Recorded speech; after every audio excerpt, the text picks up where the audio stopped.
So we're just going to wait for everyone to join. We'll just wait for all of the attendees to come into the room. Welcome, everyone.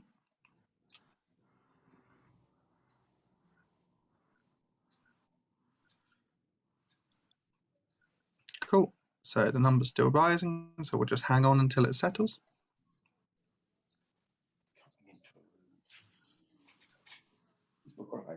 Still going up.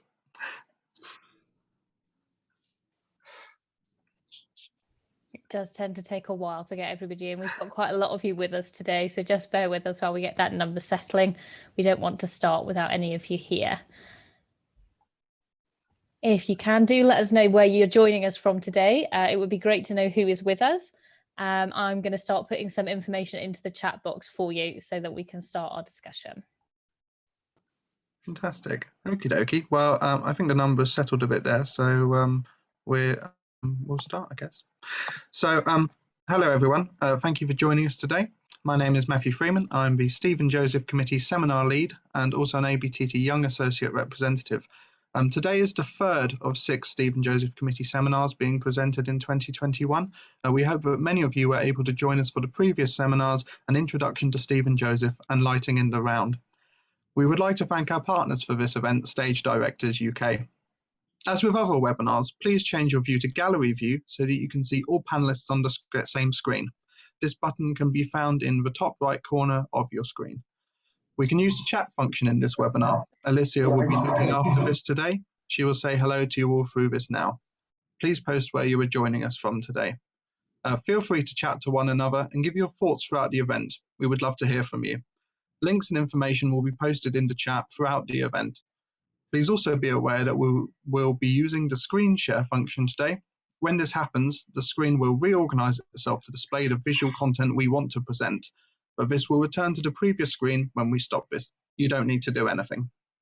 There is also a Q&A tab at the bottom of the screen. We have a Q&A at the end of this session, so please put any questions you have in here and our panelists will try and answer them. A reminder that this session is recorded and it will be available on the ABTT website along with all relevant information after the event. Now to introduce the host of this seminar. Dave Wybrow has been director of the Cockpit, a purpose-built London theatre in the round for over 20 years and is known for his work with the Godot Company. The Cockpit has managed to stay open during the pandemic and is due to revive their 5-star in the round production of Waiting for Godot next year. Dave, over to you. Thank you. Hello, everyone. Welcome. Well done for getting here. This is the, I usually do this from home like everybody else, but this is the Cockpit Finance Office, which is empty at the moment. But it does mean that I'm not entirely sure about the Wi-Fi quality. I've just had a note up on the screen saying that the Wi-Fi is a bit unstable. If it goes wrong and I freeze, they're just going to carry on. And I will nominate someone at the end after I've introduced everybody who can stand in and keep things on the roll. But with us today we have Theresa Heskins. Theresa Heskins is a theatre maker and artistic director of the New Vic Theatre in Newcastle-under-Lyme. She has transferred productions from that space to other in-the-round venues, including the Royal Exchange Theatre in Manchester, the Stephen Joseph Theatre in Scarborough, and Endon Theatres in the UK and USA. Sam Walters trained as an actor at Lambda and began directing at Worcester Repertory Company in 1967. He directed for various repertory theatre companies, drama schools and organisations abroad before he founded the Orange Tree Theatre in a room above a pub of that name in Richmond in 1971. It quickly became a theatre in the round, and in 1991 the new Orange Tree Theatre was opened. This was the first and only permanent professional theatre in the round in London. He retired in 2014 after running the Orange Tree Theatre for 42 years. Welcome, Sam. Lotte Wakeham became Artistic Theatre of the Octagon Theatre in Bolton in 2019. She was previously the Associate Artistic Director of the Stephen Joseph Theatre in Scarborough, where her productions in the round included The World Goes Round and Di and Viv and Rose. She spent much of her early career as an assistant director working in the round, including The Norman Conquests at the Old Vic Theatre, The King and I at the Royal Albert Hall, and Rope at the Armida Theatre. Anthony Biggs has been co-artistic director of the Playground Theatre, a former bus depot converted into a flexible performance space since it opened in Latimer Road in 2017. His directing credits at the Playground Theatre include Shirley Mander, The Paradise Circus, the UK premiere of The Jazz Age, a new opera, Army of Lovers, and a new ballet, The Great Bear. Recently, he directed Eleanor Bonham Carter, Jodie Richardson and the Chicken Shed Company for Save the Children's Centenary Gala, and a new immersive theatre experience for the band Bastille. Previously, Anthony was artistic director of Jermyn Street Theatre for 5 years. Faynia Williams. Faynia Williams started her career acting in Stephen Joseph's Theatre in the Round opposite Alan Ayckbourn. She is a multi-award-winning international director, designer, and is artistic director of Brighton Theatre. Faynia is also a BBC producer of drama and documentaries and has created a programme with Richard Bannerman on Stephen Joseph's Theatre in the Round called Surrounded. It is hoped that the BBC will repeat the programme to celebrate Stephen's centenary in June. Those are our panellists for today's discussion. And if anything goes horribly wrong with me, Faynia is going to keep everything on the boil until I reappear. And 5 minutes of Faynia, you'll be glad to have me back, I dare say. So, right, everybody's tuned in. Everybody should be audible. Your starter for your first question. The obvious one, really, it's about upsides and downsides. What opportunities and challenges are there when staging a production in the round? And I will go first to Theresa. Have a go at that. Oh, that's exciting. Traditionally in meetings at the New Vic, I always go last because my first name's down the bottom of the alphabet. So I wasn't expecting that. Thanks, Dave. I'm on my marks now. But how lovely to see everybody. And thank you. It's always my favourite question because I just love the medium of theatre in the round just so much. And the reason I do, and the real amazing opportunity it offers, I think, is that I think it's one of the most democratic ways to make theatre. You saw very early at the beginning of that slideshow, but the same picture is behind me of the New Vic's auditorium. It's a 600-seat auditorium, 400 seats downstairs, and 200 that you can just glimpse up at the top of the screen in the balcony.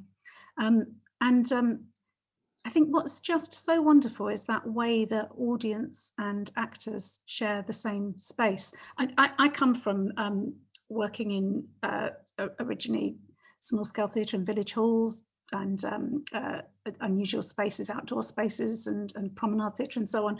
And you know, those things all have that in common as well. But actually, for a theatre of the scale of the New Vic, middle scale theatre, it's actually quite rare to have that incredible engagement between audience and the stage, and that sense of them being in the same space, and no fourth wall. I'm always really fond of a quote that I'm just going to have to find it to read it. This is by somebody called, I think, Diderot, I don't know if I'm pronouncing that right, from 1758, who gave some advice to actors. When you act, think no more of the audience than if it had never existed. Imagine a huge wall across the front of the stage, separating you from the audience, and behave exactly as if the curtain had never risen. And 150 years later, Stanislavski was bemoaning the big proscenium arch that makes you feel you must constantly adjust yourself. And that sense of the fourth wall that theatre builds up, and end-on theatre in particular often builds up, with the actors at one end of a room and this invisible wall in between them and the audience at the other end of the room. Often we are promoting the actors up onto a stage that we look up to. And one of the fantastic things that Theatre in the Round does is demolish a lot of that. It's really hard to build a fourth wall in the round. What about for you as a director, Theresa? What are the challenges what are the problems with it for you as a director? Well, in terms of that opportunity, for me as a director, that's the opportunity, because I want to make that kind of work that does have that kind of democratic engagement with an audience and really does allow it to have a rapport where the audience is part of the creation process. So as a director, I think what it's done is encourage me to develop a style of work that does need the audience to engage as one of the creative team, really, using their imaginations and being very much a part of the show. Sometimes that means audience participation, sometimes it doesn't. But also the opportunities that it gives in terms of working with other members of the creative and technical teams and craft and production departments. You know, I think it really does exciting things in terms of scenography, because you really have to work hard to accommodate this personality that is the auditorium. You know, our model boxes have every single seat in the auditorium in them as well, because you really need to understand that as part of the design process. And then that sense of the integration of the audience, the creative team, all the makers, I find a really exciting opportunity. And yeah, a challenge as well, particularly that back to that wall, it's quite hard to build them, invisible or otherwise. Okay, I'm going to go to Sam. Challenge, upsides and downsides of directing in the round specifically. I mean, specifically directing it rather than any other activity associated with producing shows. There are no downsides. It's all good. I mean, the first thing I would just like to say is that the difference from an end on stage and in the round is that you have, by putting the audience all round and by surrounding the actors, you have fundamentally changed everybody's relationship with everybody else. You have changed everything, and there is an involvement, and it also there is a freedom.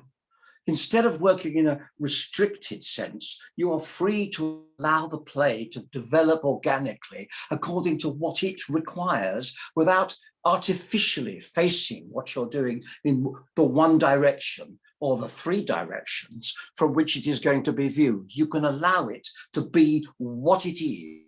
And the people are, as it were, it's a piece of sculpture that people can be, that is surrounded as pieces of sculpture are. And it has made demands on the audience that in the work of the proscenium arch, and obviously more with the camera on television and films, the director places people or changes the shots and chooses what the audience are going to see and how they're going to see it. In the round, he doesn't do that. The director has been removed, in a way, from having that power, and the whole enterprise has become much more egalitarian, and it's a shared experience. That's what it is. Directing, I sometimes say, if I'm giving a talk about directing in the round, I tell people that what I'm about to say mustn't be repeated, because what I want to say is that actually it's easier, because you can allow things to develop and you're not being artificial, and you're not the director also, I think, and this is why Joseph, I think, liked theatre in the round, the director loses some power, because the power lies now with the actors and with the audience, in a way, and with the text, the actors and the text of the play. And the director can become much more a part of what is being created, and he's an enabler rather than Olivier, of course, one must remember, never allowed the word director to be used. I think he thought it sounded as it does, like the person who's telling you that that's the way to the station. You go down there, turn left, turn right, and you'll find it just over the hill. But the director in the round is much more part of the democratic process, and that's what I think is exciting. And it gives a freedom. And it's fun. It produces challenges. There are problems, but such as what are the challenges and problems? Well, the problems are the excitement of the problems is finding the solution. There are certain things that it's difficult to do in the round. If you, one thing is getting everybody to see the same thing in the same way at the same time. You can't do that. You have perhaps with a certain specific, I'd have to be very specific and rather long-winded to explain the problems, but clearly my wife, who's sitting on my right here, was doing a play, the climax of which was that from another country, from New Zealand, somebody got married, and they had sent a little bit of a wedding cake to everybody on the stage, and everybody was opening their boxes and finding the wedding cake. But one character, the main one, found the return of a ring, which was about the relationship that the man sending it back and she had in the play. And in a way, it'd be difficult on any stage, she wouldn't take the ring out of the little box that with everyone else had contained a piece of wedding cake. but you had to find the right truthful reason for her to take it out. But then in the round, there are people behind her, so you have to find a reason that is both truthful for her to turn round, so that the ring can be seen by people behind. But you find a solution to that. That's a very particular problem. I had a problem when people said to me, well, you can't do French farce in the round because they have doors and things. And I thought, well, I'm buggered if I'm going to let that stop me, because I love farce, partly because it's very challenging, because you either get it right or you get it wrong. It's a bit like mathematics. When that happens, either everybody is laughing or they're not. And if they're not, then you haven't got it right, like a sum. So I invented the idea of doing doorless farces. And you have to do that whether you're doing farce somehow in the Manchester Royal Exchange or in the small spaces that I was working in. So I'm just going to go around the panels, because everybody Yeah. crack at this. Yeah. Lotte, upsides and downsides of directing in the round. Yeah, hi everyone. It's really nice to be here. I would say one of the upsides is the intimacy and the proximity between the audience members and the stage. So even if you're in quite a big auditorium like the Royal Exchange, you're never really that far away from the action. And there's something about that which is very energetic and exciting. And the fact that you as audience members can see the other audience members and see other people reacting as well as the actors, there's something very just kinetic and juicy about that, which is really exciting as a director. In terms of downsides or challenges, just a couple of really practical things from me. So furniture, trying to think about getting furniture that's nice and low. You know, if you're directing a play that is partly set in a kitchen, for example, like I've had various debates about how high can the fridge be? Let's put the fridge so it lines up with one of the VOMs so that it's not bad for sightlines. So yeah, just thinking kind of practically about sightlines. And another thing that comes to mind is when you're doing a musical in the round, that sometimes has certain sound challenges, certainly not impossible. And I've seen many like fantastic musicals in the round, but you have to think quite a lot about where you want to position the band, whether you want them in the space, whether you want them separately and then pipe the music in, how you mic everything. So yeah, those are a couple that spring to mind in terms of challenges. But as others have said, it's sort of, that's what's really exciting as a director, being sent those problems and then being asked to solve them creatively. Anthony. I'm probably a late convert to theatre in the round. When I worked at Jermyn Street, I tried many times to change the configuration of the space. So I did get it onto 3 sides, and I did finally get it into theatre in the round when I did a Priestley play called I've Been Here Before, which worked very well. I think something that Sam and Theresa both mentioned, which is about the relationship of the audience to itself, that to me is really important in the round. I think, as Theresa said about it being democratic, but actually what I like about it, given where I am in the playground, which is this very, very diverse and mixed area, is that the audience all get to see themselves, see everybody else, and they're all very different. And it's great. And given that theatre is this place where we all come to share stories, the idea that people from totally different backgrounds can come and witness the same event, okay, from a slightly different perspective at the same time, that to me is a great thing. So I like that. I mean, yeah. Challenges, if you want some challenges, yeah, I'll give you some challenges. Yeah, of course, one of the big things is that is to do with sight lines or what you can see. Projection doesn't tend to work in quite the same way. You've got a screen, given that that's a lot of what a lot of theatres are doing now. A lot of design processes like that. Where does that go? I have used that. We'll show a bit later on, I think, about some things I've done where we've projected behind the audience the whole way around, so you can use projection. Lighting is a bit tricky, particularly in a small theatre like ours, to contain light in a small space. You can't. It's difficult to create spots, you know, without some of the audience being lit. You certainly can't have any structure, as Lotte said. That well, you can, but you know, you have to be careful about how you use that. But it's not really a problem. It's just a challenge that you just have to overcome. And I like it. So do I. Faynia, go on. Upside Okay. and downside. I'm both an artistic director and a freelance director globally. I have built a theatre in the round, or as Alan called it, theatre in the cylinder in Bradford. That's Theatre in the Mill.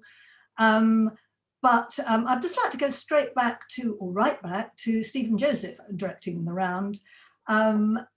Just a little story. He used to come into the theatre in his full biker gear, having gone out specially, this was at the beginning of any production, and bought 2 motorcycle magazines. And he would sit in the back row in his full gear with the 2 magazines, reading them until an actor gave him something. The second an actor gave him something, he would gradually discard all the biker gear, he'd be up on his feet, he'd be working with them. So the relationship with the director and the actor, I think that has carried on in the round, a very intimate relationship, I think. And I think it was Sam who said, it's so much concentrated on the actor. I really like that. The second story is a global one. I love working in the round. I often take productions to do in the round abroad. And when we went to Mongolia and we arrived there, we were immediately put into the Ulaanbaatar National Theatre, which is huge. A proscenium art theatre is absolutely enormous. And I was doing Hamlet, and I had been asked to bring an Hamlet actor from England, and all the rest, who mostly didn't speak English, all the rest of the cast would be from Mongolia. And on the first meeting, I was taken up onto the stage of this enormous National Theatre. And I thought, well, this is wonderful. And I ordered, I think, 150 or 200 chairs. And we took the whole production onto the stage. And that was in order to be able to do it in the round. And I went out to lunch and I came back and they'd moved all the chairs because they thought they should clear the stage before we were going to do anything. So those are kind of perils or downsides, if you like, or challenges of working in the round abroad. I have never had that happen in England, but I'm a rounder from the late 1950s. I love it as a way of working. I love the intimate relationship you have with the actors and the audience. I love the fact you can talk to the audience. The downside is, and I remember this at the Library Theatre in Scarborough in the summer, the downside is the dazzling white shirts on the audience. And you had to get over that. Yes, I can take that. I'm going to just test you. Don't you find, any of you, that one of the problems is, or one of the challenges can often be working with actors that are not used to working in the round and don't want to turn things out?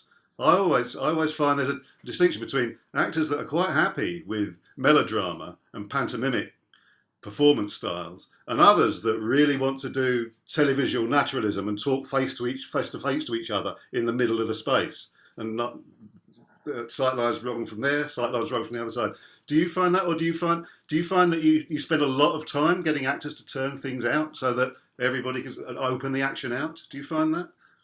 I think if you show them that the best way to do a love scene is at a distance, yeah, they will immediately be converted. Yeah, exactly. Okay, so question 2, does certain material lend itself to this staging format? So I'm not broaden out from just text specifically, but kinds of thematics, kinds of theme, kinds of performance, kinds of genres that suit the round particularly. Who'd like to have a go at that? Anthony. I have found that I think it works very well for shows that have location changes. For me, that works very well. So plays that are episodic or epic, whatever you want to describe it as. I think that works very well. I think there's a picture of a show I did at the Playground called the Paradise Circus. That worked very well because lots of different locations that we were switching in, and it meant because we've got so many different entrances in the round. I mean, effectively, you've got the whole way round in our configuration. You can people can come in and come round and come out onto the stage from all around it. That means that you could just you never really get a stop. you can get constant traffic, which is great, and you get a real wonderful momentum. Also, what actually very well with that production was the idea of music moving. So of course, you know, in the round, because you might have your focus on as an audience in the centre.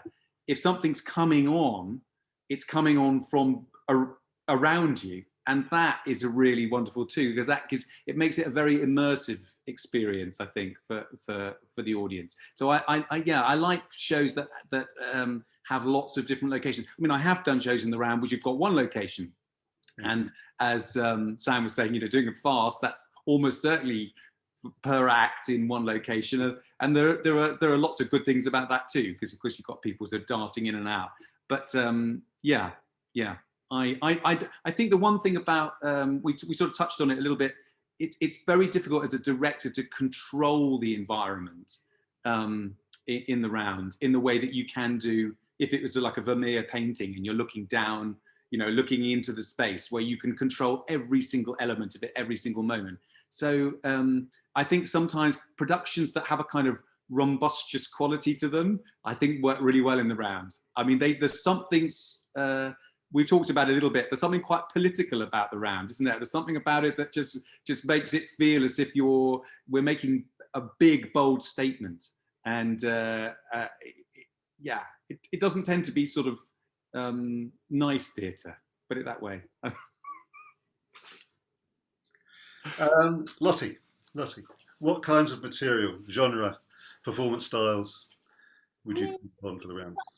It's such a great way of staging. I think it works for pretty much everything, whether you're doing something quite epic, something like a Shakespeare, you know, it's very good for doing fluid scene changes and not necessarily bringing on lots of props and furniture, but just to go, okay, now we're at the court, now we're in the forest, now we're wherever. So it works really well for those big epic pieces, as Anthony said.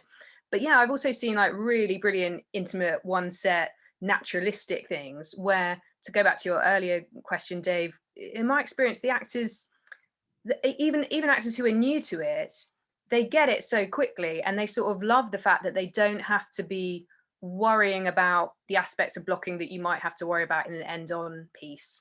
And you can often have a more naturalistic dynamic between actors, and someone sitting on a sofa here, someone sitting on a table here opposite them, and you're not doing that sort of, oh, there's a table and end on and everyone's sitting on one side weirdly, like, which you wouldn't ever do in real life. So yeah, for me, it's both ends of whether you want to do the more sort of stylized kind of heightened epic thing, but it also really suits something more intimate and naturalistic as well. Okay, Theresa, I've lost you beneath some chat. You've lost me. I've lost your. I can't see you anymore. But can you hear me? Yes, I can. I think you're still there for everybody else. It's just we've got chat. Am I? Okay, carry on. What sort of material? What sort of text? What sort of plays? I suppose anything that comes out for you, something that you've done that worked really, really well in the round. You just thought, I'd never thought that would work, maybe, but it did.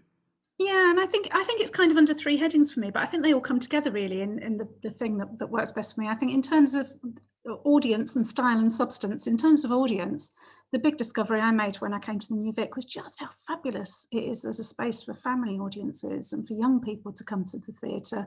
I'd never made any work for young audiences before that.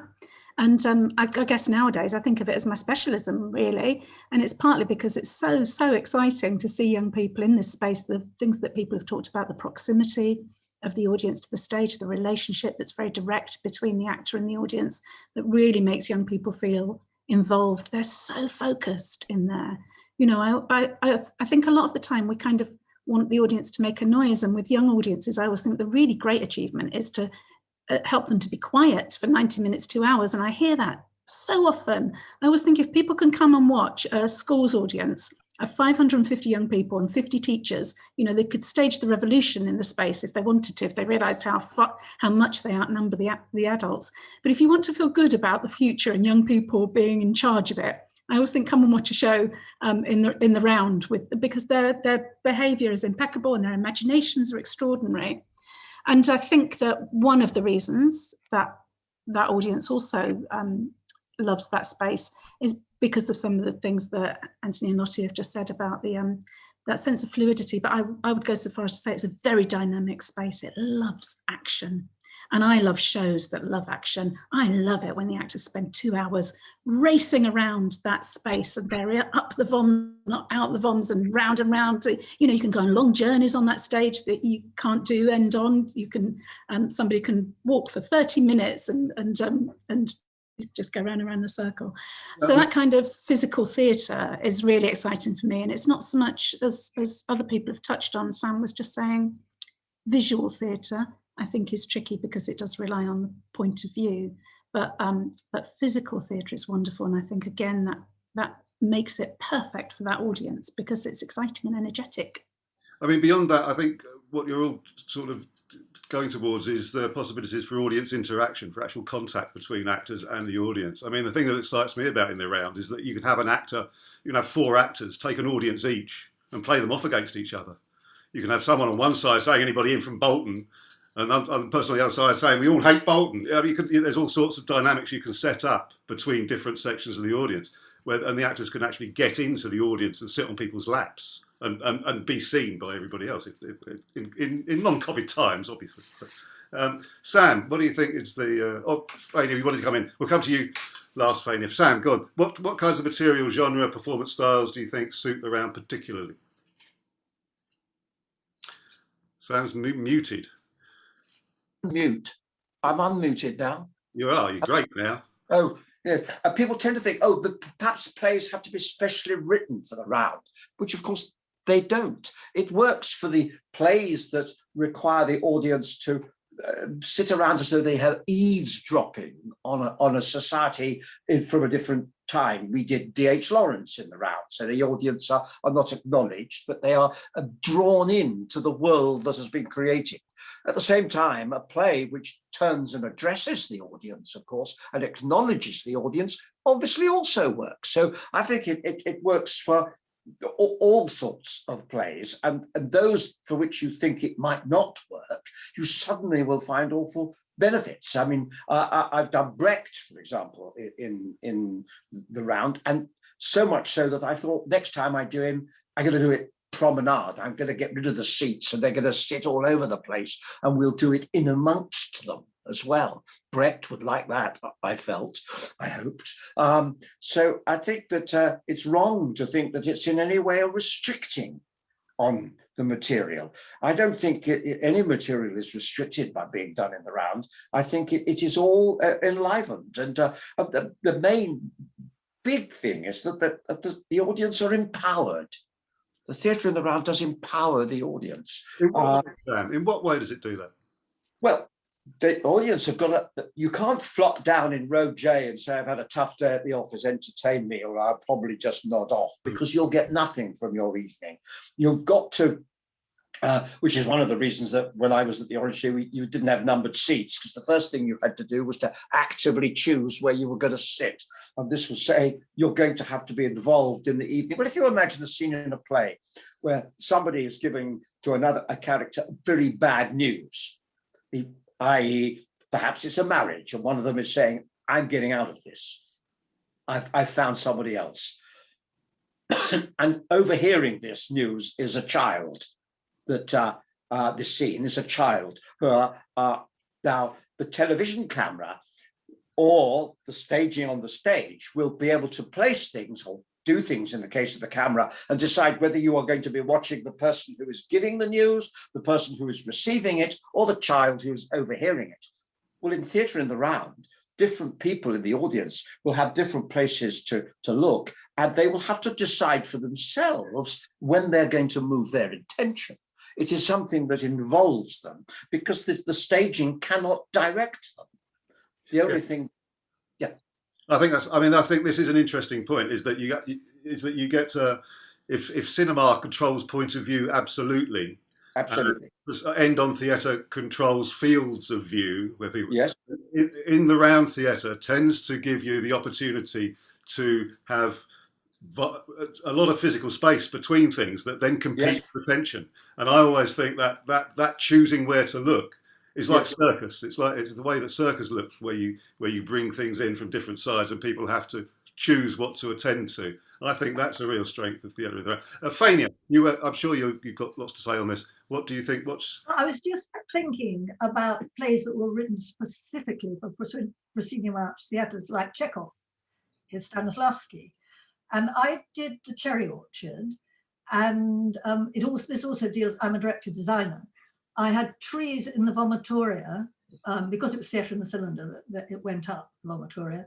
I had 4 trees in the 4 vomitoria, which had white blossom on and then red blossom on at a certain time. And the blossom was little ribbons tight, and they were wire trees. And normally, like Stephen, I don't have an interval, but in Chekhov, in this particular one, I decided to have an interval. During the interval, the idea was that all the white ribbons were changed to red, and the stage manager and the actors actually came on to start to do that. And suddenly we noticed the audience coming in and helping. And that because there were hundreds and hundreds of little ribbons. And it sort of answers, I think it's Andy Corelli's question, which he put in the wrong place, but it didn't matter, that the audience can get involved, but it's instinctive. And it's a love of what's going on. And it's wanting to push it forward in a way, which theatre should do. A lot of people say that theatre around can be static. I think it can really move things forward. And that's just a little example. Yeah, yes, thank you. No, I haven't frozen. I thought I'd frozen for a second. What is your process for adapting shows for in the round? The question says, but I think the idea is if you're presented with a show that hasn't been in the round, or a text that's that you're looking at that hasn't been, that you're not used to doing the round, how do you approach it to get it into the round? What sort of problems do you have to solve, and how do you solve them? Lotte. Yeah, I've more often had it the other way, where a show has started in the round and then someone's seen it and gone, oh, this is so great, let me take it to another theatre that is not in the round. And so you then have to think really from a design point of view, but I'm sure it would be the same the other way around, a design point of view, because in the round, one of your main design areas is the floor. Everyone's going to see the floor. You don't, like in an end-on space, you wouldn't have like big backdrops or those kind of things. So it's about working really closely with the designer to go, okay, this beautiful design that we have where the floor is the focus and maybe some bits of furniture, how can we then adapt it so that it will suit an end-on auditorium? And then reblocking it as well. So working with the actors and saying, you know how you used to come down that bom's not there anymore. So everyone's just coming on from the sides, and kind of rethinking about those spatial relationships between the actors to just make it suit end-on more. So yeah, I've had more experience of it that way. So a lot of it hinges on the design, I would say. I mean, the actors tend to be quite fluid and up for, because they're often so used to doing end-on, it's not a big leap for them. But in my experience, they do really miss it, and you sort of, I'm sure maybe other people have really great positive experiences of it, but I feel like once you've seen it in the round and it's been made that way, you do like miss something when it goes into a non in the round space, for all the reasons that we've talked about, because that in the round space is so special and so sort of kinetic. Anthony?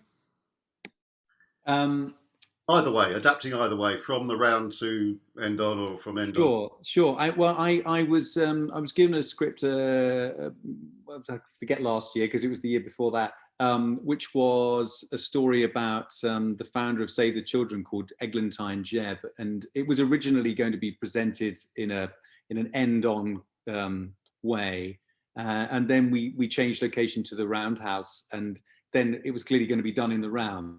And the way it had been written, it hadn't really factored in the idea of people coming in, the journey of getting into a space. So I think one of the things and I've found this a few times with working the round, often plays that have been designed where you're just going to be able to open a door and appear on the stage. Well, obviously that can't happen. So a lot of the way I look at it, the way I adapt it is what can be traveled, what can be brought in, so that you're not ending up, because you can't have an empty space for very long.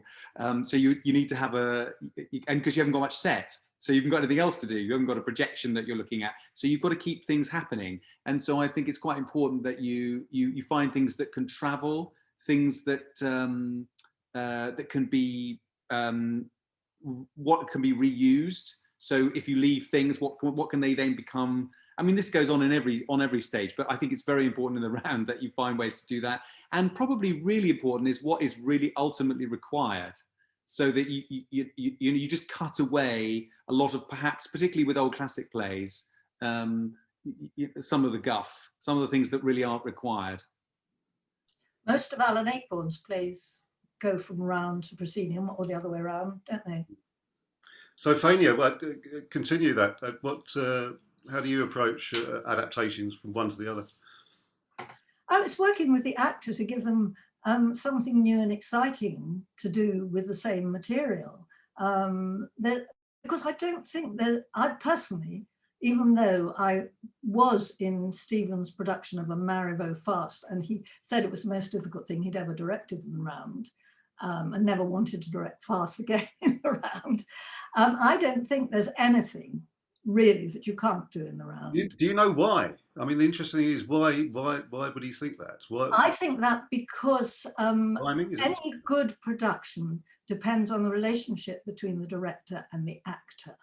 It's not about scenery or, I mean, yes, scenography, I mean, I'm a scenographer as well. Scenography is part of the location, or can be part of the location, and it's very different in the round. But I can't think of a genre of theatre that I haven't either seen or been in or directed in the round. Some of them are more difficult than others because, for instance, there's more people, like a Shakespeare. Some of them, like if you go back to the 40s where you had your sofa and door acting, you know, there are actors like that who are quite uncomfortable in the round, but that's just, if you're a good director, you work with the actor to see why they're uncomfortable and how they can explore new challenges and new possibilities. I can't think of any, I mean, someone name me something that they don't think would work in the round. And yeah. Magic. Magic, someone's just said to me. Well, it is true. I mean, at the Cockpit, the only trouble we've ever had moving anything into the round is a magic scene in a show. You've got to disappear, and it's got to happen in the middle of the stage. Someone's got to get into bed, turn into an alien, and reappear in the same bed. And that's we did it, but that was really the only scene that gave us problems in this other thing, which had action on 2 stages and a backstage scene and 2 theatres in it and all sorts of things. You could solve everything once you put your mind to it. But the magic scene. I've even seen someone sawn in half in the round. Yeah. Who haven't we heard from? Sam, adapting one way, either way. I've not had very much experience with this. We did transfer a play to the West End in 1979, but it's so long ago that I can't actually remember what problems it solves. But the issue that I do remember very clearly doing was that we did a production of Hard Times by Dickens, adapted by Stephen Jeffries, and they were sending us on a European tour. Most of the theatres will not be able to be in the round, they'll be end on. Or perhaps 3 sides, and I thought, oh God. And it was 4 actors, and this is a sort of play that worked very well for the round, as the actors were in the stage all the time. They played parts and they also did narration, so they never left the space. They took up a stool at the end of a row when they weren't on the stage, and they could just stand and do the narration or move into a scene or whatever. But when I was doing it for the end on or 3 sides, and often the scenes were only 2 people, I found it very difficult, or rather boring, to stage. I thought this is so much less interesting. Everybody is ending up for these duologues in the same place on the stage, and so I found it quite difficult to adapt this comparatively simple, and it only had 4 actors in it, for the round where it all worked perfectly, to being end on or 3 sides. 3 sides was more restrictive because with the audience on 3 sides, the actors all want to get up to the end where everybody can see them. Whereas at the end on, they'll be anywhere on the stage. But you suddenly realise that when you have to do that, just how good the round is. Once the audience are on all four sides, gosh, you're loosened up. So I found it very difficult adapting, although it is something I think that my theatre, the Orange Tree Theatre, which is now doing sometimes co-productions with people, and its productions are moving, I think, to end-on stages, or the reverse, from end-on into the Orange Tree, will be having to cope with. Good luck to them. I don't think it's that easy to do it, and I have no real, I have no considerable experience of it. Dave, someone's put a question on here, which I think is relevant to this, about adapting dance. I think that's a lovely question. Adapting dance for the dance. Yes. Yes, well, we've done quite a few musicals at the Orange Tree where we had dance in the round, and we had dance in the rounds. And I remember there was a well-known choreographer whose name, because I'm so old, has slid out of my head, was in the audience one time, and I said to him, I think his son was the MD of this show, and I said, "How would you like to do dance in the round?" He said, "Oh yes." So I think it would be obviously an interesting challenge. I'm interested. How do you, as directors, and for the benefit of people probably in the audience who may be aspiring directors, how do you approach a script? Are you going to work it through on paper and block it scene by scene, section by section, and say, well, there it is? Or are you going to get the actors or are you going to do a combination of the two? What's your approach to? You've got a script. It doesn't say what's in the round or not. You're going to put it in the round. So how do you start thinking about that script on paper in advance, or don't you? Anybody can have a go at that. Anthony, probably. So you just clarify what you mean. You mean so. As a director, you're presented with a script, and it's going to go in. And how do you start working on it if it's in the round before you're in the room with the actors? Well, my first conversations are going to be with my designer and my other creatives. So that's normally the way that the process comes together. So I would be building the production from that point of view. So I would probably do it the way I would normally do it. I don't think I would do it hugely differently.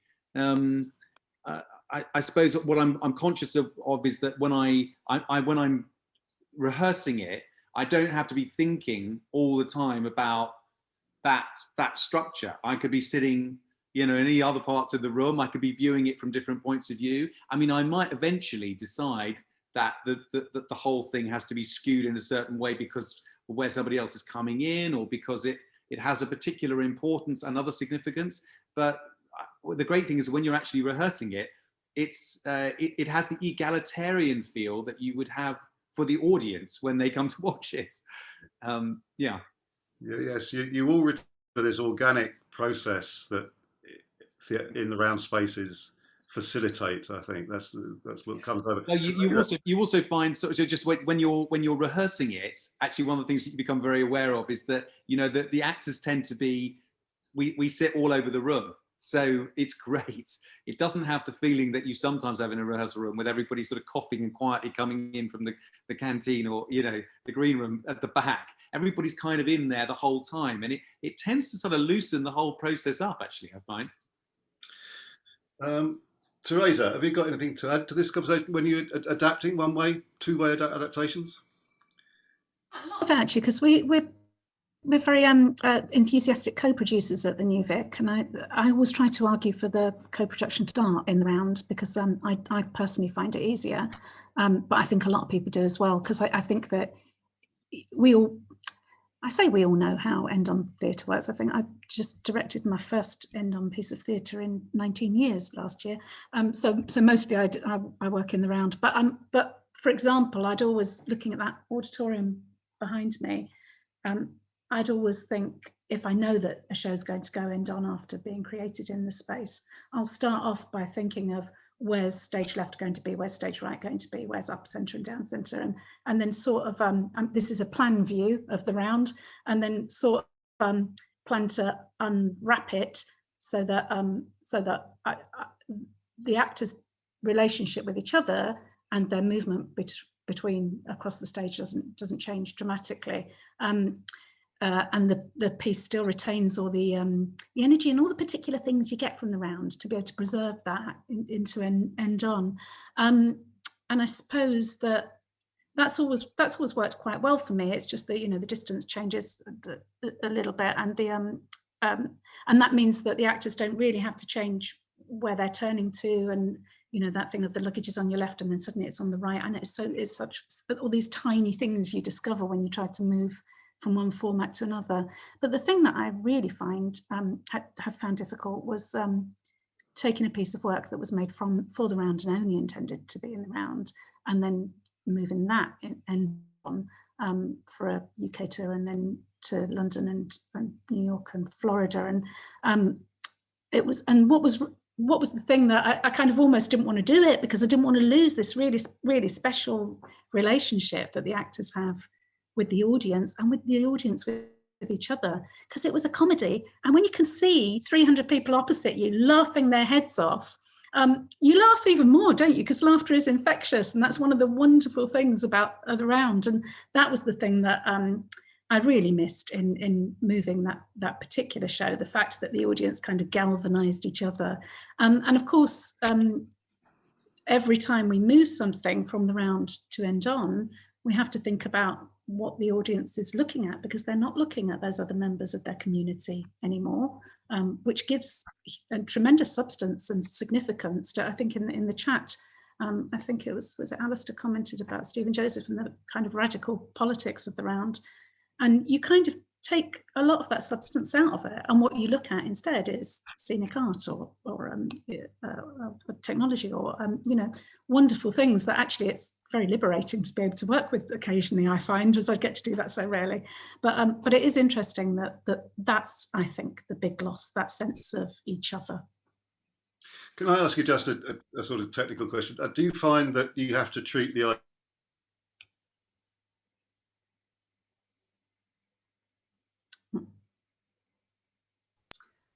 Everybody got that? Dave's frozen for them as well. Oh.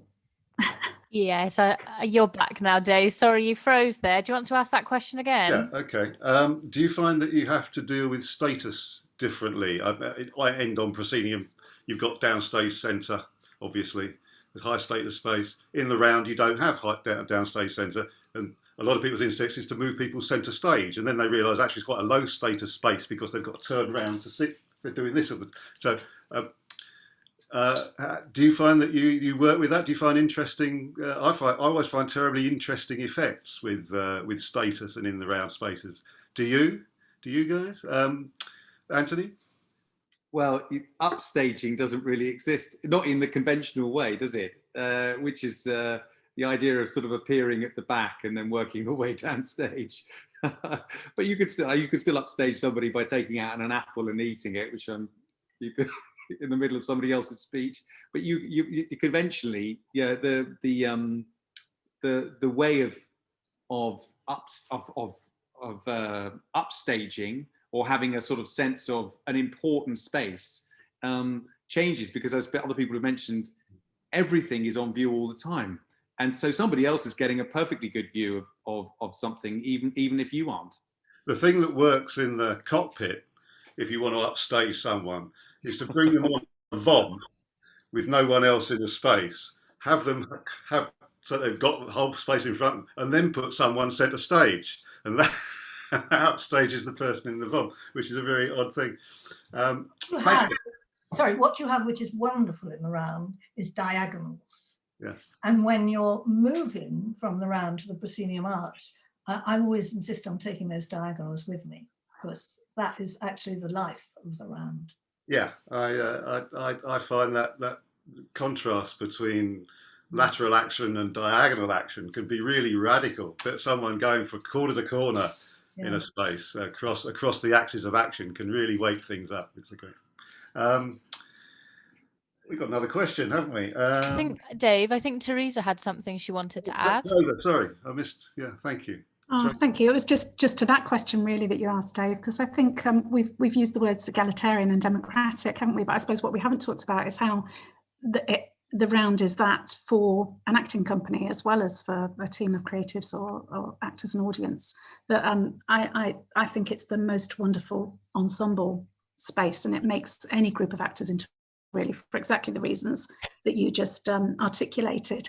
And even if somebody is doing a 2-hour monologue as part of a two-hander, where the other person is completely silent, that other person would be just as important. I always imagine Dame Judi Dench doing a 2-hour monologue on our stage with an actor just out of drama school. And I always think that actor just out of drama school who's got no words at all is every bit as important as Dame Judi, because 50% of the audience are understanding what she's doing by their reactions and their interaction with her. And there are other things about the New Vic, which was built in 1986. The artistic director, Peter Cheeseman, worked really closely with Alison Chitty, who was the resident designer, and a local architect who has since designed 2 more projects for New Vic in the most wonderful way. And that sense of ensemble is all the way through the building, not just in the auditorium, but the changing rooms, for example. Everybody's got their own cubicle, but it's also a large space where people can come together if they wish. And the green room is a kind of ensemble space. So there's this sense all the way through that the central auditorium radiates this sense of democracy that goes through all the work and through everybody's approach to working in it. And Stephen was one of the first people after the show to insist that the actors went and talked to the audience afterwards for that sense of democracy.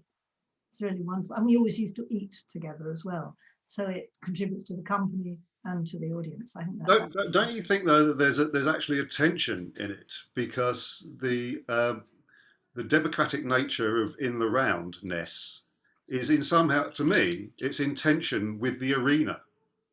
That the arena is actually a space of struggle traditionally. So a round space, the cockfight, the boxing ring, the circular spaces in which people fight is a very powerful motif. And it's I was very struck in the Peloponnese. You can go and stand in an amphitheatre, and 5 minutes later, you can stand in a stadium in, I forget the name of the place, it's a classic site in Greece. And if you do that, if you go from the amphitheatre, which is an auditorium where you can be heard, to the stadium, which is actually about lateral action, it's an oval space, it is about conflict. And in the round theatre, it always seems to me, it gives you both that. It gives you this oratorium where everybody can be seen and heard, and you bring everybody in.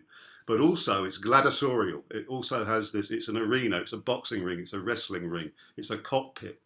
And I think there's a tension between that and the fact that everybody is at the same time egalitarian is a very special thing. And I don't know how else you could possibly fabricate that with any other kind of theatre. That's brilliant. It's also, there's a tension, I think, between exposure, it's very exposing, and hiding things. Yeah, exactly. There's nowhere to hide.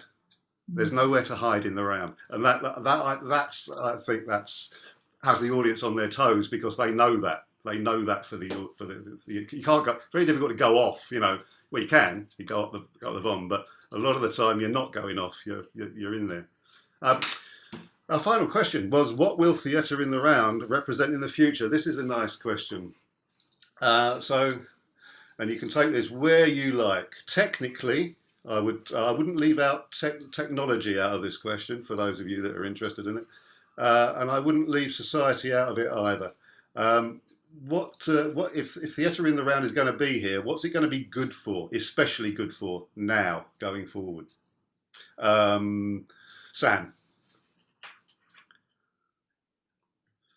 Sam, you're muted again. Am I back? You are.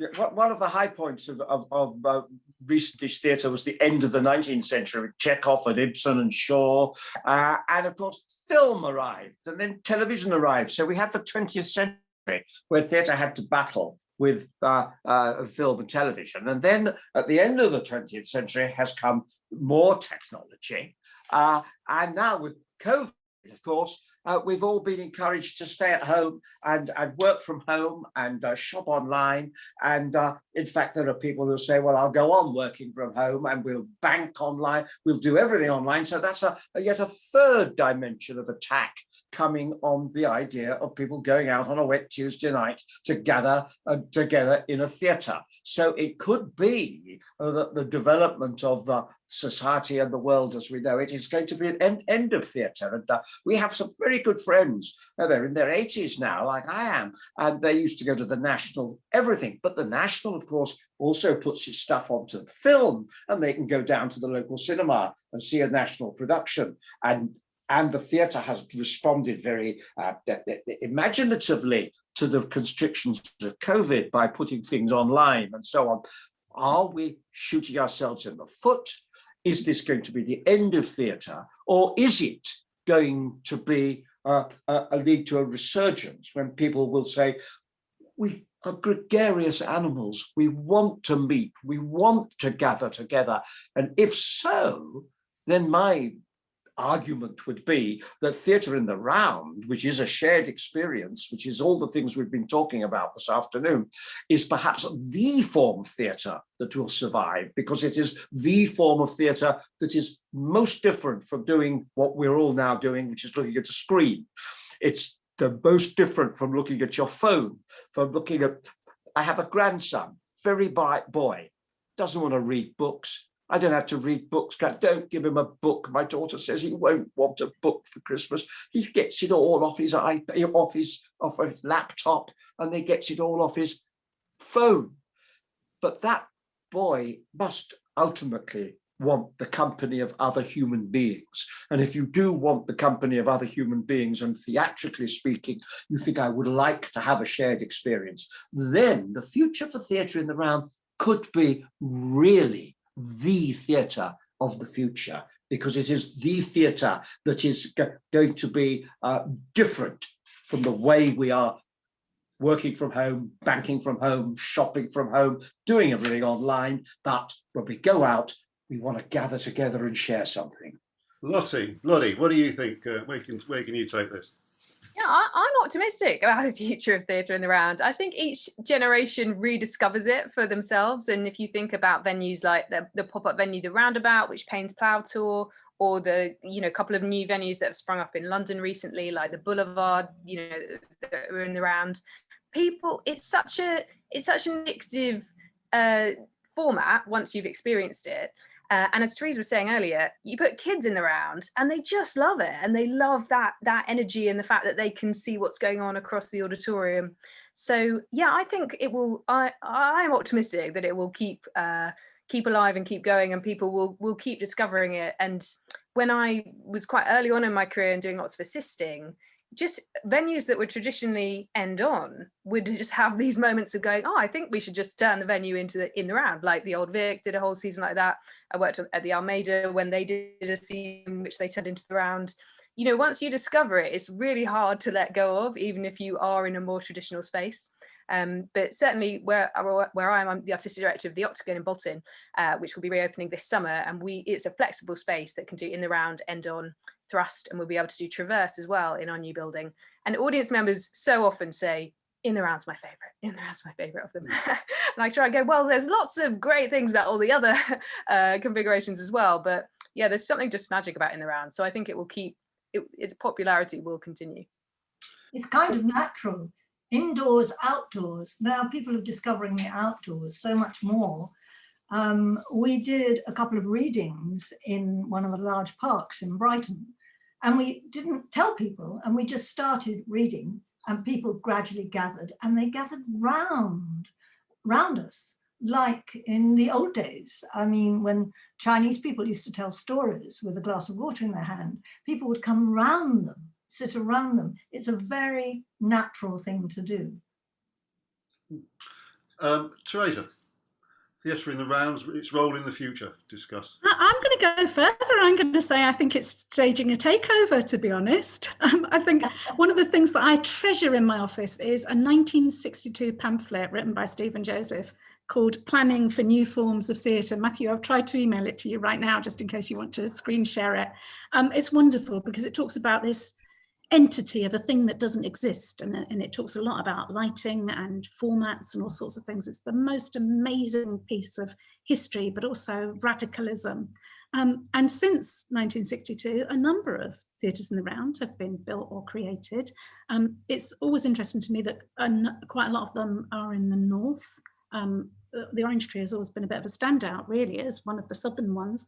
And I often think, is that because it's quite that democratic nature of it? Are they working class communities that it particularly suits? And that something is found there. And it's kind of, I think, as it's kind of pull spreads south. I was really interested to see that the National created and turned one of their spaces into an in the round space in order to hopefully deal with COVID, which I know didn't quite work out. And also Nika Burns is building a theatre in the round in the West End to be the West End's, not first, because there's the Donmar, isn't there? And I know she's so passionate about that format.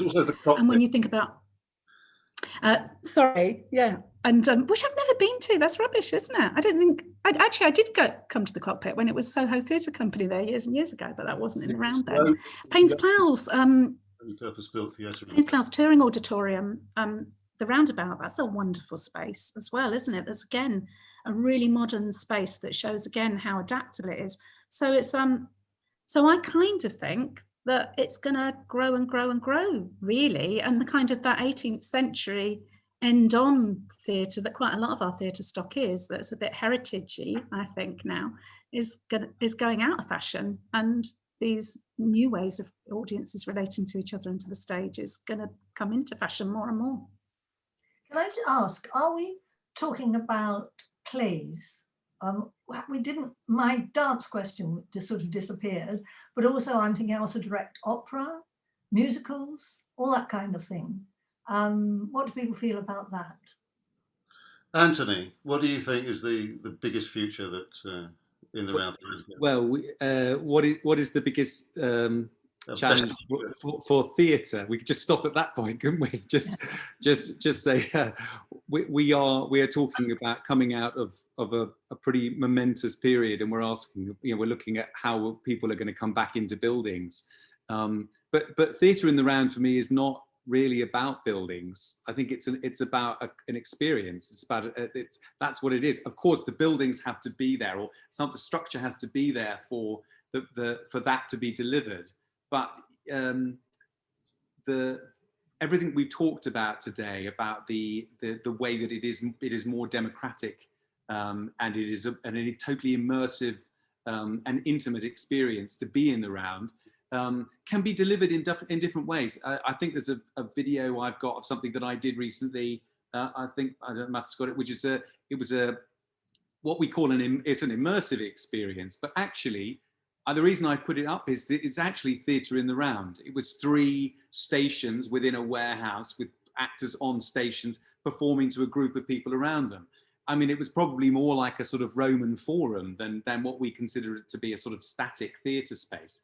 And audiences could move, but they didn't really, because they were actually wearing headsets, and the actors, they could choose which actor on those 3 that they could tune into. So they were just turning around to watch another performance which was going on. So they could change their relationship to the round depending where they were.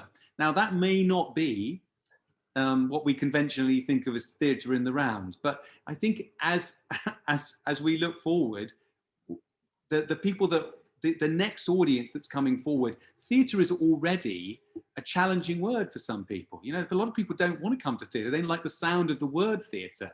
We're trying to encourage people to come, and it may be that we have to be bolder in how we imagine our buildings and our structure.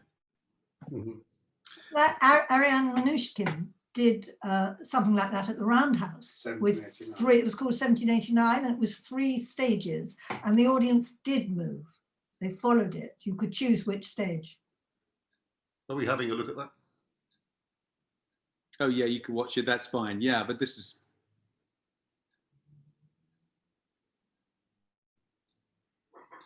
Sorry, this was a promo. Forget about the... You don't need to see that. Oh, they got sound? Yeah, we can watch it if you want, Dave. Yeah, go on, have a look. Go on. Go on. Yeah. Okay. I'll do that. There we go. Oh, apologies, everyone. That was my mistake. Just a quick one. Yeah. Share the sound as well. This was designed. Yeah. Oh, I Skin tight marigolds. Rubber gloves get me all excited. I carefully turn down the sound in my brain. If I can just save one person and keep them safe. Like you just don't care. But on a boat? Why the fuck am I on a boat? That tree. Just give us your hand. Just way too close to the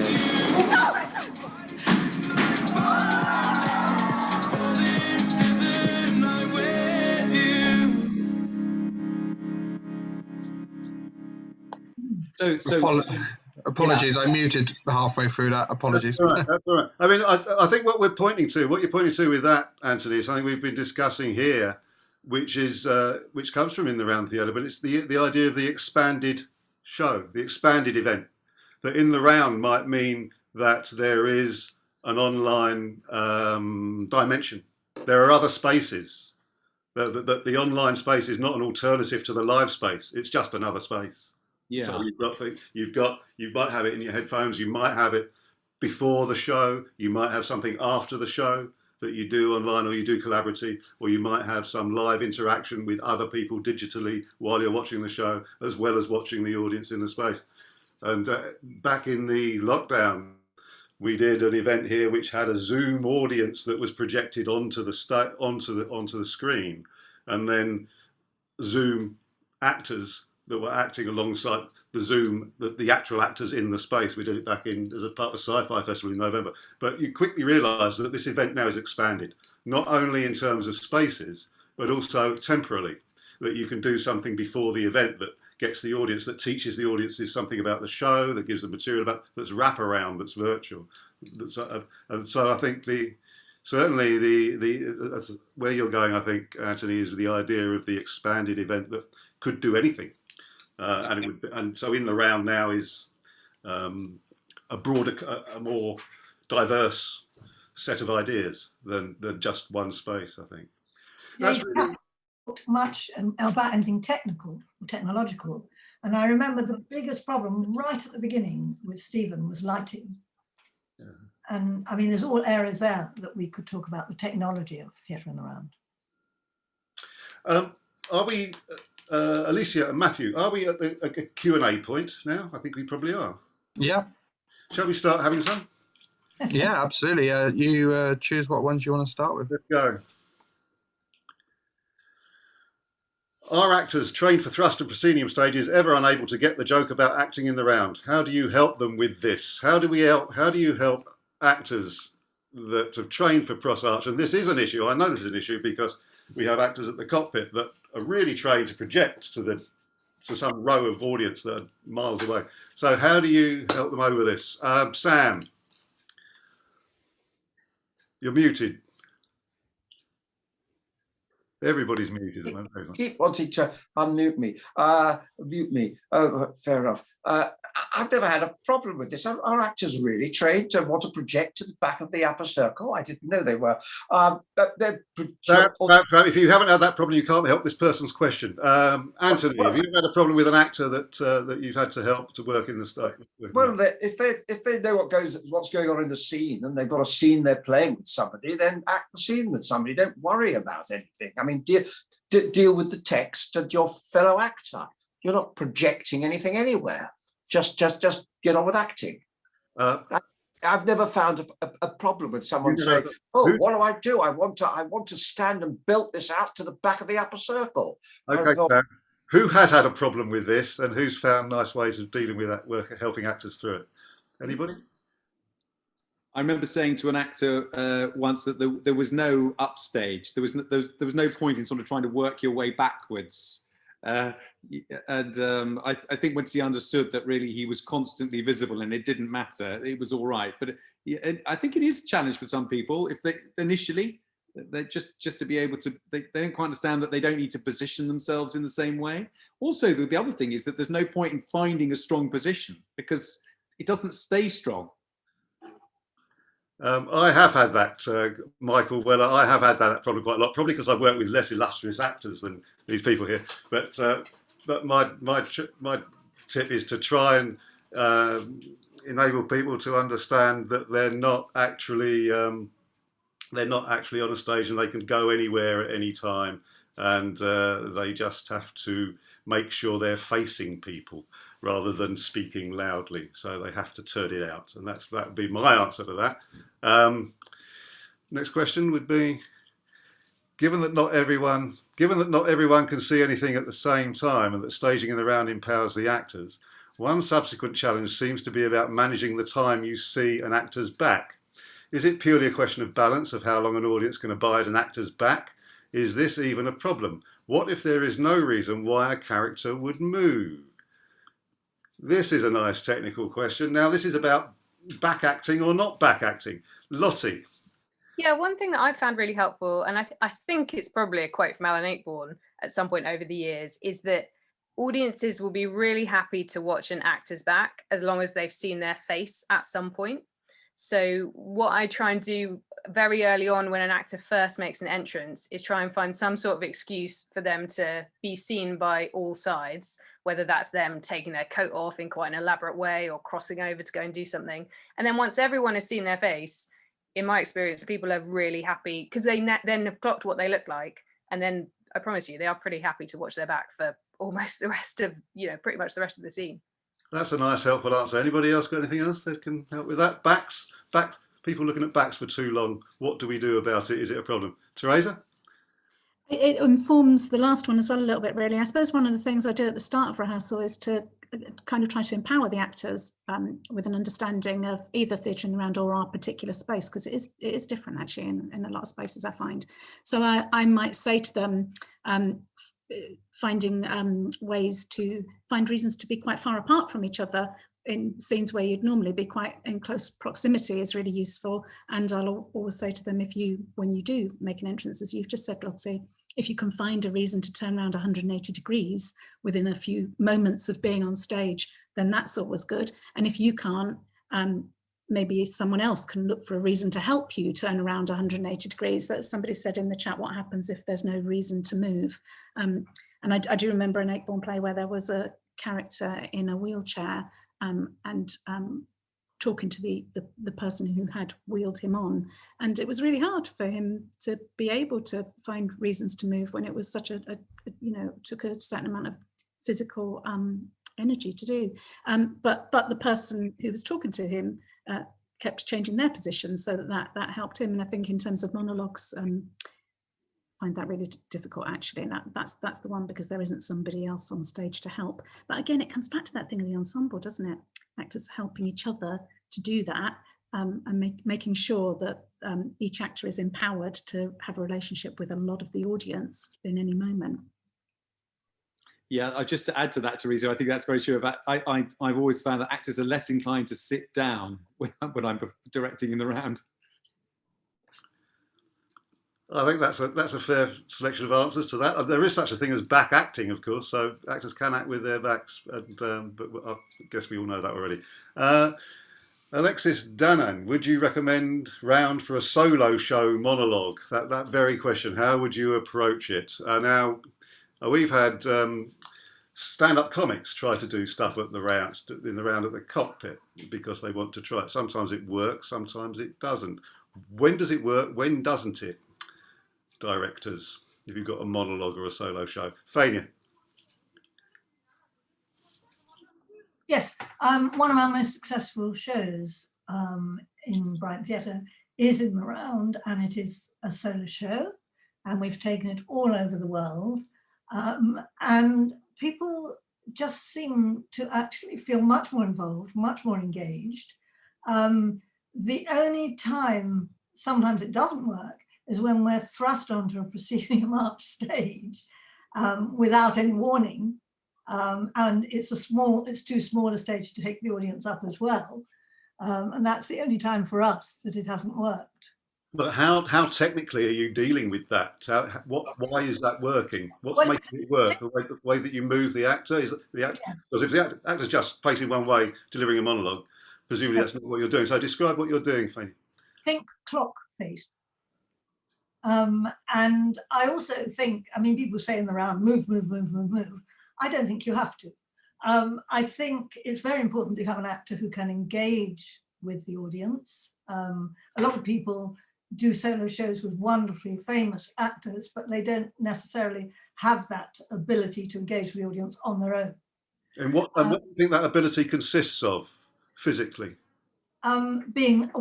Physically being aware of the audience with your third brain or whatever, and including the audience, even when you're on your own thinking your own thoughts. I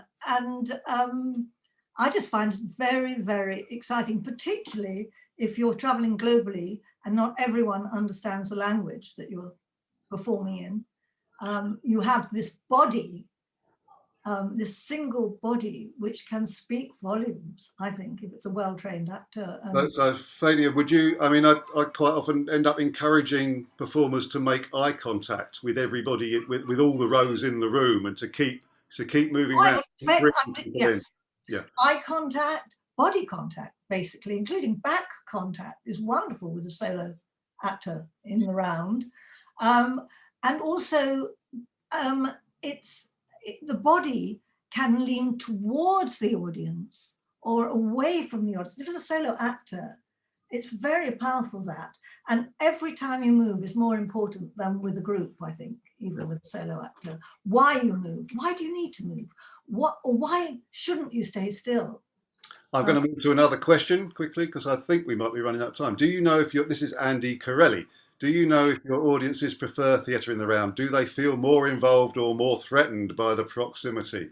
I think we might have answered that, Andy, and I'm pretty sure everybody's going to say they prefer it. And Elise Yamura is going to answer this question live. It says. No, I'm just saying that you guys have already answered it live. Don't worry, Dave. Okay. Richard Spear, the panel mentions Shakespeare in the round. Does this not present a challenge with soliloquies in particular? Does the round help or hinder direct address to the audience? I think we might have just answered that as well. It's to do with delivering it to the audience and making sure that you cover everybody. I think we'd probably all agree with that. Would we, panel? Yes, there is no such thing as a soliloquy. It's always, you're always talking to someone. Yeah, absolutely. That's the point.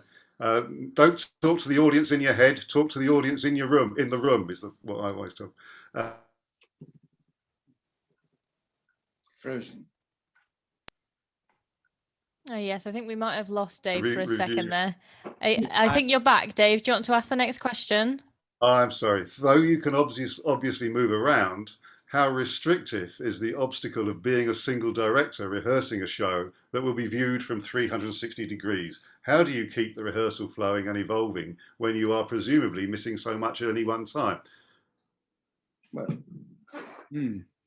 I move about. I don't know what you do. You take the opportunity to move when you can, but you also can imagine what it's like from the other side, if you've got any imagination. I think in practical terms, a good tip is generally to make sure that you have watched it from all sides. Yes. Your lighting designer is doing the same thing, and everybody else, and so is the sound designer, watching things from all sides, so that everybody gets a composite view of the thing. And all levels as well. Sorry? All levels. All levels, indeed. Okay. Next one. Jane Jack, what is your ideal method schedule for discussions with the lighting crew, sound crew and set designer for a production, and how much do these discussions involve your cast? Matthew Freeman's going to answer that for you. Sam Brown, could any of the panellists comment on how they have to adapt their technique from a stagecraft directorial point of view when working in the round as opposed to in a conventional end-on arrangement? I think we've been talking about that all through this, but and they're all in the round directors, so they see working in the round as their central craft, I'm quite sure. Does anybody disagree with that? You're not really adapting some higher craft for a lowly form, are you? You're really, theatre in the round is theatre to you guys. It is to me too. I wouldn't know how to answer that myself. Does anybody want to comment? Theresa? The other way around, really. It's that the adapting into end on, the thing that really surprised me last year when I did it, as I said, for the first time in a while, was that being able to put actors really close together and create little groups of people, which I find really challenging in the round, because you're often restricting a sightline to such a degree. So as I say, I always try to keep people apart. So that adaptation was exciting, and also being able to play with side lighting end on, that was exciting. Sorry, Dave, would you mind just going back to the one from Jane of what is your ideal method schedule? I just marked it as something that we could discuss. I'm not going to answer. Well, I'll just finish off slightly what Theresa was saying and say there's also in the round, as in any form setting, you can use levels. You can have people down on the floor, sitting, lying.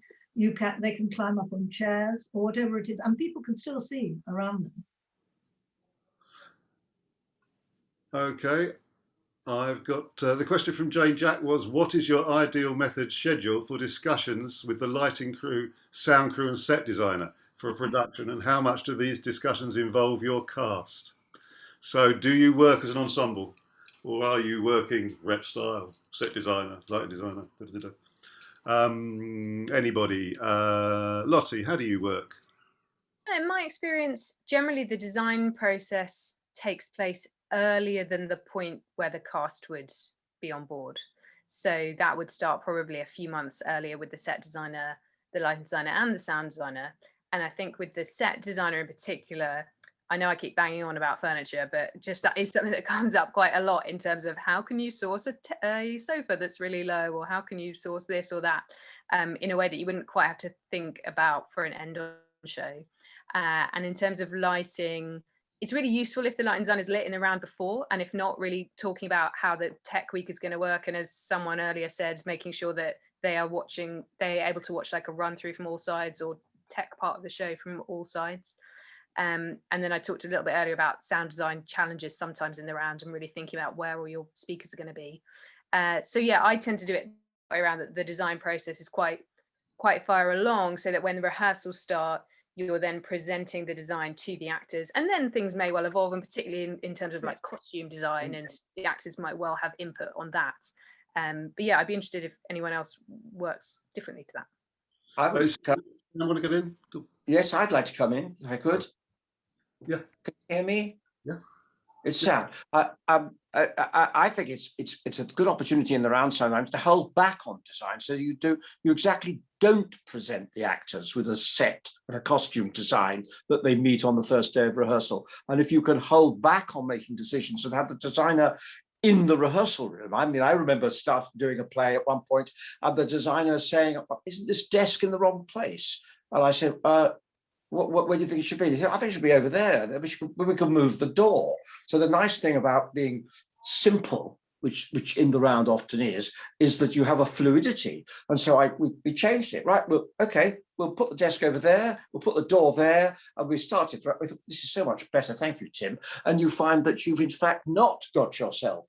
I remember Alan Rickman on a radio program decades ago saying, "I'm fed up with going into the first day's rehearsal and seeing a little picture of what I'm going to look like and a set on which I'm going to be moved about on." And the wonderful thing about working in the round is that you can sometimes not do that at all. I once did a production where I said to the actors, "You're going to choose your costume." It was a period play. But I thought, we've got various bits of costume. You've got things from here and there. Let's just costume this ourselves. But the designer won't do this. We'll do it. And we ended up, they all dressed their characters. And then ended up, I think, because it was an 18th century play, with one element, perhaps the shoes, perhaps a cravat, that was 18th century. But otherwise, they'd chosen their own costumes. It's nice to allow the fluidity of the freedom that this method of working can give to you. Dave, would you mind if I just jump in super quickly? So we've got a lot of questions, everyone, and we're not going to sadly be able to answer all of them in this session. There are quite a few that we've sort of already discussed about, I feel. And then also there's a few things which will be covered in one of the next 3 seminars. So if it's all right with you, Dave, I'm just going to mark one question now. One last one to be answered live, and then I'm afraid everyone, we're going to have to end because we've almost run out of time, but I think we've got time for just that one last question. Which one is it? I wonder. Have you flagged it up? I flagged it to the top. Where is it? It was about advice for aspiring. It was if you can give one advice or two to undergraduate theatre students. Got that. That's a nice question, Matthew. Well done. Well spotted. Yeah, I am sorry that we can't get around to some of these questions. They're all interesting. It's probably my fault that we can't. Maybe we can pick this up in future sessions. I think we should. Because I think directing is a big part of this. And we could obviously unpack this whole subject a great deal and get into more detail, and it would be good so to do.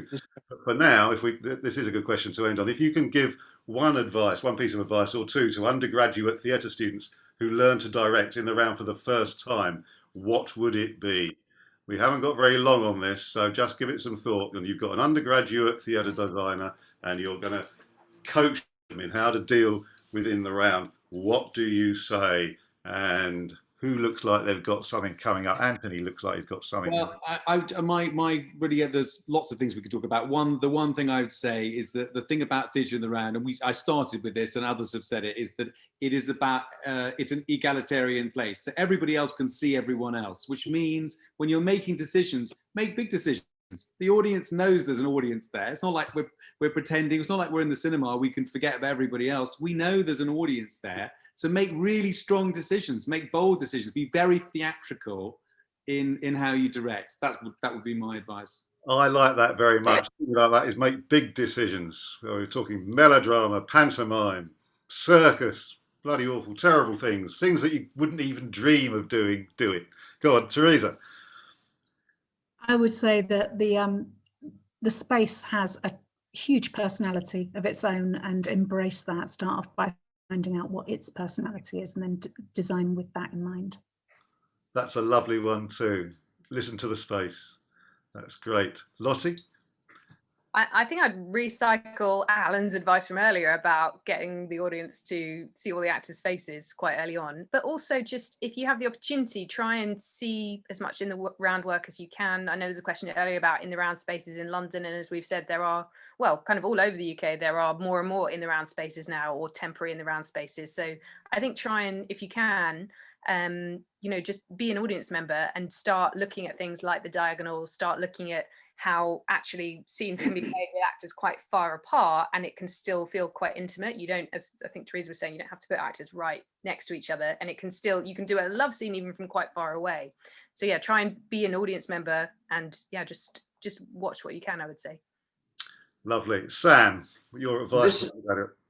Listen to the playwrights, talk to the playwright, listen to your actors, talk to your actors, be open. Lovely. Faynia. I would say to that student the same as I would say for any kind of theatre. Go out there, do it, be aware of the relationship, your relationship with, if it's a directing student, with the actor, with the designer, with the sound person, with the lighting person, and with the audience. Stephen used to say to the audience afterwards, come and talk to our actors, and talk with them afterwards and get the feedback and realize, as an actor instinctively what's working, what's not working, but you don't know always what's working for the audience and what's not working for the audience. So let the whole thing be an event in which everyone takes part. Lovely, lovely, lovely. Well, I think nicely will bring us to an end. With your permission, we better draw it to a close, hadn't we, Matthew? So there's just some closing remarks. So thanks for joining us today, everyone. This session has been recorded and will be available on the ABTT website. Alicia will post a link into the chat to where you will be able to find the recording and resources from this event. Today's seminar was brought to you by the Stephen Joseph Committee of the ABTT in collaboration with Stage Directors UK. Both organisations aim to bring people together and to foster discussion. I think we've certainly done that. Links to both of their websites will be posted in the chat. There are several resources that are available on the Stephen Joseph Committee page on the ABTT website, including articles and recordings of previous seminars. They're all there. Please consider nominating for the Stephen Joseph Award. This is important. It is being launched this year and applications are open until the 31st of July. Details of this are available on the ABTT website, or you can contact the ABTT office directly for more information. Thank you to everyone who has worked to make this seminar possible, including our panellists, Theresa Heskins, Sam Walters, Lotte Wakeham, Anthony Biggs and Faynia Williams, Thomas Heskett and Liz Holmes at Stage Directors UK, Alicia Moore and Robin Townley at the ABTT, Matthew Freeman, the team at the Cockpit, Alistair Livingstone, Christine Scott, and all members involved with the work of the Stephen Joseph Committee. Lastly, thank you to you all for coming. Please continue to support the work of the ABTT. This is a very long closing remark. The Stephen Joseph Committee and Stage Directors UK, thank you for coming. We hope to see you at the next seminar. That's it. Thanks a million. Bye for now. Thank you to you, Dave, as well. Thank you, everyone.